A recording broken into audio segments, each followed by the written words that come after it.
À Perpignan, à 2 pas du célèbre Castillet, se trouve le quartier Saint-Jacques où réside une importante communauté gitane. Dans ce quartier, l'un des plus pauvres de France, le taux de chômage s'élève à 80%. C'est dans l'une des rues médiévales de ce centre historique que Paul Aurel, luthier depuis 6 ans, fabrique ses guitares. Il nous ouvre les portes de son atelier. Dans ce local de 14 mètres carrés se mélangent odeurs de palissandre indien, épicéa européen et cèdre du Brésil. Une fois, mon père m'avait acheté une guitare. Je devais avoir 14 ou 15 ans. J'ai pris mon petit cutter, j'étais tout jeune quoi. Et j'ai commencé à enlever le dos de la guitare. Et quand j'ai vu en fait l'intérieur comment c'était fait cette guitare, ça m'a passionné.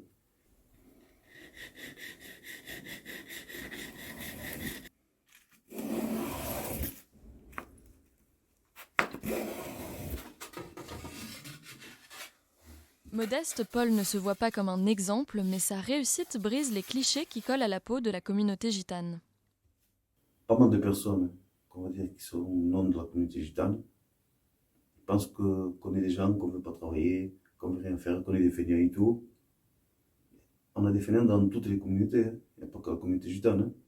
Mais moi, je prouve qu'en fait, je prouve aux autres, hors qui sont de la communauté gitane, qu'il y en a qui veulent s'en sortir et veulent faire quelque chose.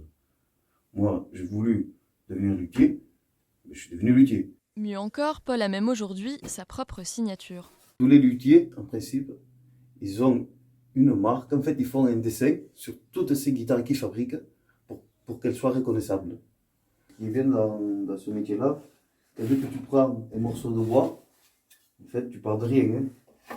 Et bien, tu le transformes et tu fais un peu ce que tu veux. Là, par exemple, sur le début d'un manche de guitare, en cèdre, du Brésil. Et pour réaliser une guitare, ce sont des heures de travail, de patience et de persévérance.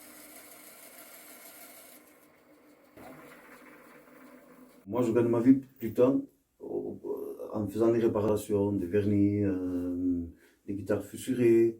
De temps en temps, je vends une guitare. De temps en temps, je vends une guitare, oui. Ça me permet de pouvoir en vivre, quoi. Pas de devenir riche, mais bon, d'en vivre de ce métier. Un métier qu'il ne changerait pour rien au monde. À travers ces quelques notes, on comprend tout son amour pour la lutherie, la musique et son quartier.